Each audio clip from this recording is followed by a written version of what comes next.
Hola, hola, ¿cómo están? Muy buenos días, buenas tardes, buenas noches, independientemente de la hora en que vean esta presentación. El día de hoy, el Club de Contadores del Perú presenta la segunda sesión del curso virtual Control Interno del Activo Fijo para reducir contingencias tributarias en una fiscalización del impuesto a la renta empresarial. Este es un curso de 9 horas que se está realizando en 3 sesiones de 3 horas cada uno. Curso a cargo de la doctora Esther Ríos Córdoba, contadora pública con maestría en tributación y auditoría, experiencia en el área tributaria con más de 10 años.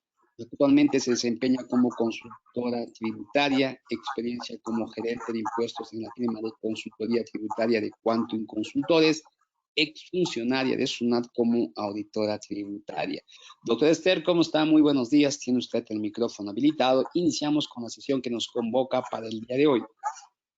Muy buenos días, Edu. Gracias por la presentación. Un saludo para todos los participantes de esta especialización que está organizando el Club de Contadores.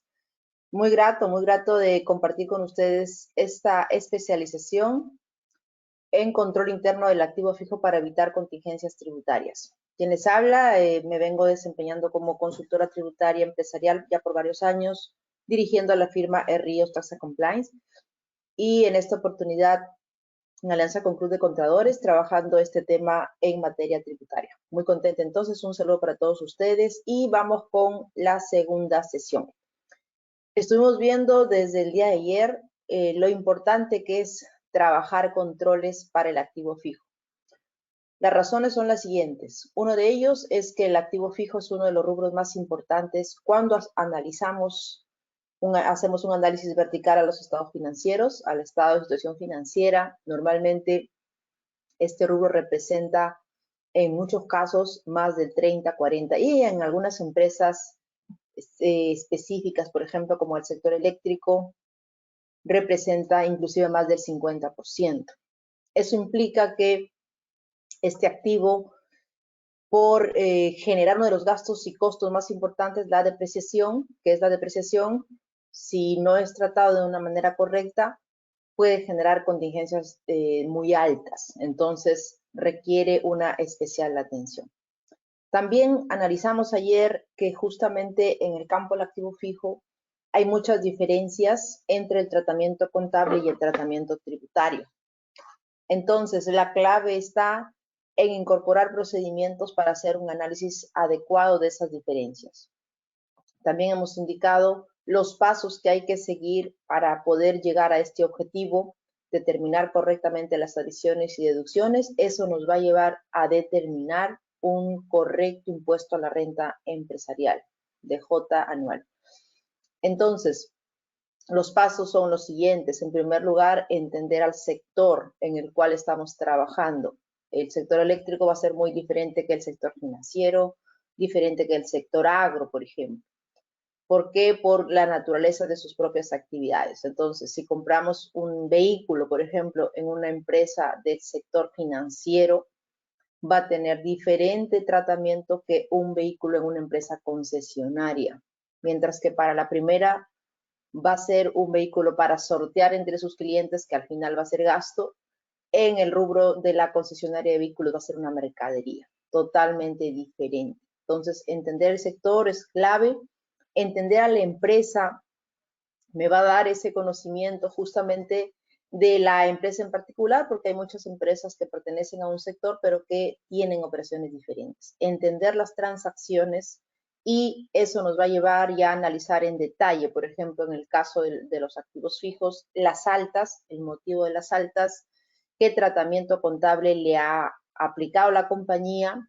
De hecho, esto es en función a las normas contables, cómo ha tratado, cuál es su vida útil, y luego también entender el tratamiento tributario.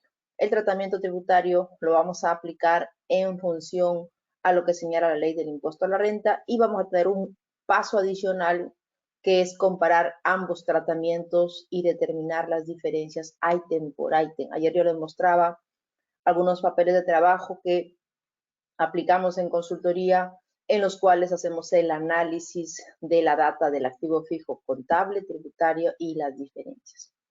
Dicho esto, vamos a retomar nuestro manual que hemos preparado para ustedes, que está en los PPTs, y es que esta base, entenderlo conceptualmente, me va a llevar a aplicarlo correctamente. Entonces, ayer vimos un poco de casuística en Excel y ahora vamos a retomar también los procedimientos que debemos tomar en cuenta. Estuvimos viendo entonces qué consideraciones debemos tomar en cuenta para el tratamiento tributario. Eso quiere decir, miren, que cuando vamos a calcular la depreciación tributaria, lo vamos a hacer en un papel de trabajo separado de la data contable. Es más, les comentaba un poco de nuestra experiencia cuando hacemos la auditoría a compañías que, por ejemplo, tienen unos ERPs, vamos a suponer uno de los más potentes que hemos visto, que es el SAP. Se tienen ahí áreas separadas, área contable que tiene un código y área tributaria. En esta parte nos vamos a enfocar en el área tributaria. ¿Por qué? Porque las datas son distintas. Y las datas son distintas porque son criterios diferentes. Todas estas consideraciones que vamos a aplicar para el tratamiento tributario, nuestro marco de referencia es la ley del impuesto a la renta y su reglamento. ¿Es solo eso? No. Ayer dijimos, porque hay tantos vacíos legales que lamentablemente no todo fluye de la norma, nos vamos a guiar también de las posiciones que ha ido emitiendo el Tribunal Fiscal, en los cuales se han resuelto controversias. ¿Por qué? Porque hay muchos vacíos, les decía ayer. Y adicionalmente a ello, tomamos en cuenta también, cuando vamos a hacer este cálculo, las posiciones que la administración ha ido emitiendo.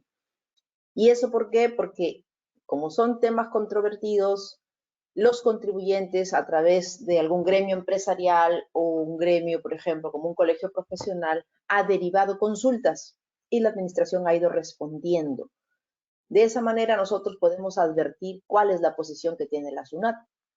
Y como consultores sí nos interesa saber, porque las recomendaciones que le vamos a dar a nuestros clientes, si ustedes son consultores empresariales, tiene que ser la que genere menor riesgo, la de menor contingencia, la que a la empresa lo cubra de cualquier riesgo de reparos, de observaciones en las fiscalizaciones, porque también hemos preparado para ustedes modelos de requerimiento donde la administración suele pedir información a las empresas y cuestiona la data, ¿no? Nos dice, mira, ¿por qué acá en tu data del PLE tienes esta información? ¿Y por qué no concilia con la casilla? ¿Y por qué no concilia con DJ? Triple cruce, miren acá. DJ, les digo porque nos ha llegado el año pasado una fiscalización de verdad que el 80% enfoca al activo fijo, porque es una compañía que su activo fijo es más del 50% del total del activo y son rubros bastante altos. Y casi toda la fiscalización se enfocó en activos, ¿no? Y entonces la administración, con toda la información que le dimos, cuestionaba, miren, ellos encontraban unas supuestas inconsistencias. Se basaron en la DJ, en la casilla del activo fijo, en el PLE del registro de activo fijo, porque esta empresa lo llevaba de manera electrónica, y también en adiciones y deducciones y en el libro diario. Literal, hicieron cuádruple cruce, ¿no? Entonces, para que nosotros podamos levantar cada una de estas observaciones, necesitamos entender estas bases primero y luego llevarlo a los procedimientos. Esos procedimientos van a estar en Excel, o sea, hay que llevarlo al cálculo. No es suficiente conocer la norma, no es suficiente entender la posición de la administración, sino hay que hacer números, hay que llevar al cálculo y hay que tener documentado, miren acá, documentado y probado, porque a la administración le vamos a responder con un escrito con base de datos, ¿ya? Probado cada escenario. Ese sería el esquema que por lo menos venimos aplicando y en verdad no conozco otro que sea tan eficiente como este. Entonces, miren acá. Entonces, cuando vamos a hacer el cálculo de la depreciación tributaria, que lo vamos a hacer en la data tributaria, eso se materializa en el registro de activo fijo tributario, para lo cual las compañías tienen un módulo de activo fijo tributario, con criterios tributarios, valga la redundancia. Y de este módulo tiene una función que es un reporte, y de ahí sale la data, el TXT, para el registro de activo fijo. En ese módulo Es dinámico porque cada día se van registrando altas por compra, altas por transferencia, altas por traslados, transferencias que vienen del ministerio, altas que vienen por donaciones, devoluciones, de repente que hayan vendido y el cliente lo devolvió. Vamos a tener cálculo de las depreciaciones, conforme van ingresando los activos, se van depreciando, baja por venta, baja por siniestros. En los siniestros, por ejemplo, nos ha tocado ver baja inclusive por un siniestro de inundación. En una compañía hubo una inundación y bueno, pues se dañó toda una gran cantidad de activos. Luego tenemos siniestros del tipo cuando se van los trailers, por ejemplo, y bueno, hay un accidente, tenemos ese tipo de siniestros. Otro grupo de siniestros muy importantes en varios sectores son las bajas por hurtos, ¿no? Por robos. Y esto, por ejemplo, nos tocó ver un tipo de compañías que siempre tiene este tipo de casos, ¿no? Entidades financieras que compran motocicletas para sus cobradores, para quienes van a hacer las visitas a los clientes y suelen pues tener un alto rango de ratio de robos ahí, ¿no? Entonces hay bajas por siniestros tipo robo. Luego tenemos baja por siniestros, en este caso del fenómeno del niño que también se generaron. Entonces en este módulo es muy dinámico, se van registrando ahí las altas, las bajas, la depreciación. En aplicación también a las normas se van reconociendo deterioros, se van reconociendo también incorporación de intereses cuando estamos hablando de los activos aptos. Entonces, en ese módulo se van a ir reconociendo esas operaciones y de ese módulo se extrae los reportes, que en este caso va a ser el reporte tributario. Vamos a tener dos módulos, el contable, que se exporta de ahí el reporte del activo fijo contable, el libro contable, y el tributario con reglas tributarias. Entonces, ahora nos encontramos en este marco y cuando el sistema va a hacer el cálculo de la depreciación tributaria, es importante que tome todas estas consideraciones. En otras palabras, vamos a llevar la ley del impuesto a la renta, todas sus obligaciones que señala la ley y lo vamos a incorporar en el sistema. Y hago hincapié acá porque en ese diseño de ese reporte, de ese sistema, de ese módulo, si hay deficiencias, el cálculo es incorrecto. En consecuencia, ya todo se genera con error. Entonces, es clave que esta data tributaria se encuentre correctamente calculada. Nos ha tocado ver sistemas que han tratado de implementarlo, pero que tiene deficiencias y resultan haciéndolo en Excel finalmente. La idea es que esté automatizado. Entonces, en ese marco, ¿qué debemos tomar en cuenta? Miren acá, en el tributario, ojo, este es módulo tributario, registro tributario, que es muy diferente que el contable. ¿Ya? Nos estamos enfocando nosotros más en el tributario. Sin embargo, sí es importante saber cómo la empresa lo ha tratado contablemente, para lo cual el día de mañana vamos a hacer un análisis de estados financieros. Quien les habla va a compartir con ustedes qué información necesitamos analizar de un estado financiero auditado que me sirve para el análisis tributario. Ojo, que me sirve finalmente para el análisis tributario. Entonces, hoy nos estamos enfocando en el campo tributario y miren lo que vamos a tomar en cuenta, procedimientos a tomar en cuenta. Creo que me faltaba uno anterior. A ver, un minutito. Estamos en el 8. Me faltaba uno anterior. El 7, sí, me faltaban algunos aquí. Me pasé directo al 8. Permítanme, voy a retroceder un poquito.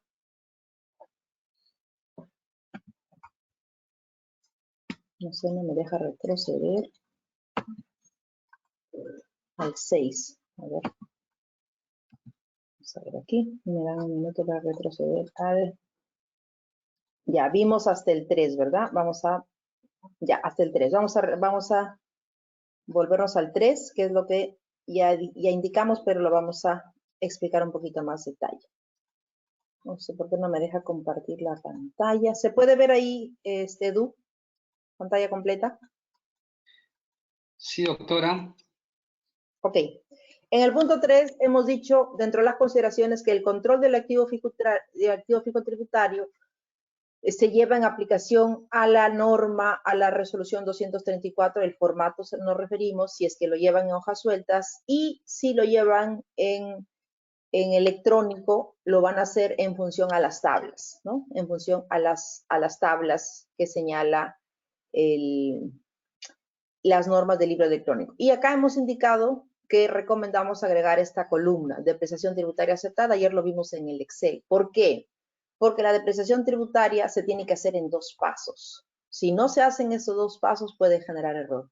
¿Cómo serían 2 pasos? En la primera columna, calculamos la depreciación tributaria aplicando las tasas, miren, las tasas tributarias al activo fijo histórico, ¿sí? Y esa sería una depreciación tributaria preliminar, no es la definitiva, porque en esta siguiente columna que estamos planteando como procedimiento, que es la depreciación tributaria aceptada al límite de contabilización, vamos a hacer un filtro. Y entonces nuestro procedimiento nos lleva a que se verifique esa depreciación tributaria con tasa máxima, va y analiza, va a la contabilidad y revisa y cuánto se tiene contabilizado. Si esta depreciación, por ejemplo, es 100 y en la contabilidad solamente hay 80, nos quedamos con la menor. Ese sería el filtro, por eso que acá estamos indicando que eso también me va a llevar a determinar correctamente la depreciación tributaria, pero adicionalmente otro objetivo que se cumple es llevar el control, miren, de la depreciación tributaria acumulada. Acumulada, porque año a año vamos a ir sumando la depreciación acumulada. Eso a la vez me lleva al control del valor neto tributario. ¿Qué significa? Que yo voy controlando año a año la depreciación acumulada tributaria y por diferencia tengo el valor neto tributario. ¿Qué significa ese valor neto? Que es el valor que me queda por depreciar tributariamente. Más allá de eso no lo puedo hacer. ¿Qué pasa si no se tiene ese control? El riesgo es que la empresa esté usando depreciaciones en exceso. ¿Eso qué significa? Tributo omitido. La empresa está pagando menos impuesto a la renta porque está aprovechando un gasto en exceso por depreciación. Y ahí también hemos dicho que esto puede ser un costo de venta porque la depreciación incide en el costo de venta y en algunos casos es gasto de venta o es gasto de administración. Ayer dimos ejemplo de gasto de administración, las oficinas, por ejemplo, los equipos de aire acondicionado de las oficinas de venta, de las oficinas de finanzas, es gasto administrativo, pero también tenemos ahí la depreciación, por ejemplo, de estas unidades de transporte en los cuales las empresas venden, por ejemplo, combustible. De esos temas nos ha llegado bastantes consultas en las últimas semanas, ¿no? Y es costo de venta cuando se deprecia todo lo que es la planta productora, ¿no? La fábrica, ahí están los equipos. Si hablamos de azucareras, por ejemplo, les podría hablar de la caldera. Si hablamos de empresas de plástico, ahí estarían las extrusoras, las cortadoras, por ejemplo, ¿no? Ahí están en el caso de las empresas avícolas los galpones, por ejemplo, ¿no? Y en las avícolas algo muy particular que también está en la depreciación de las gallinas ponedoras porque son activo fijo y también tienen su depreciación. Muy bien, seguimos acá. Por alguna razón no me deja avanzar. A ver, me dan un minutito. A ver. Vamos a avanzar aquí. A ver, quiero ver por qué no me deja avanzar un minuto, si no avanzamos con el Excel. Mientras se compone el PowerPoint, vamos a ir al Excel. Esto que hemos indicado, miren estos procedimientos que estamos indicando, lo vamos a llevar ya en materia de controles, a procedimientos de control, que es lo que pueden ver acá. Miren acá. Procedimientos de control. Entonces, todas esas consideraciones que hemos extraído de la ley del impuesto a la renta, lo vamos a llevar a procedimientos de control. ¿Para qué? Para que las empresas implementen medidas de control y estos son manuales de procedimiento, cruces de información, toma de inventario, análisis de cuenta, ¿sí? Entonces, esos procedimientos la compañía los debe implementar. Paréntesis aquí, me voy un poco al campo del control, al campo de la auditoría, que todos estos temas de controles no lo van a encontrar en la ley del impuesto a la renta, ni en el reglamento, ni en el código, porque son temas de auditoría. En estos casos, para estos cursos, estamos enriqueciendo, fusionando la tributación con la auditoría y creemos que estamos haciendo un producto muy completo porque queremos agregar valor a las empresas, valor a todos los participantes del Club de Contadores y también, de hecho, de nuestra firma, ¿no? Entonces, cuando hablamos en materia de control, para entender, miren este punto, en materia de control, la norma nos dice, los principios de control nos dice que el responsable del control es la gerencia. Entonces, la gerencia tiene que disponer a implementar estos controles. También nos dice el marco teórico de control que los controles no son muestrales, son al 100%. Entonces, si tenemos una política de cómo tratar las altas, es a todas las altas, no es muestral. En cambio, cuando nosotros hacemos la auditoría, no podemos hacer al 100%, lo hacemos muestral. Esa es la razón por la cual la empresa no puede confiar en que si ellos cometieron errores, todos los errores van a ser detectados al 100% en la auditoría. ¿Por qué? Porque la auditoría es muestral. Imagínense ustedes, en 30 días no podemos hacer el análisis del 100% de transacciones. Más aún empresas como las que nos ha tocado ver, que tienen en sus ítems 20.000, 30.000, hasta nos ha tocado ver 80.000 ítems. ¿Sí me hago entender? Entonces, nuestro análisis siempre va a ser muestral, pero el control es al 100%. Entonces, ¿qué controles debería implementar la compañía? Son estos, miren acá. La compañía debe efectuar periódicamente inventario de activos fijos. Pueden ser trimestrales, pueden ser semestrales, pueden ser anuales. Por lo menos uno tiene que haber, ¿no? ¿Qué más? ¿Qué más aquí? Para hacer esto, tiene que haber una política de toma de inventarios. ¿Quién va a hacer la toma de inventarios?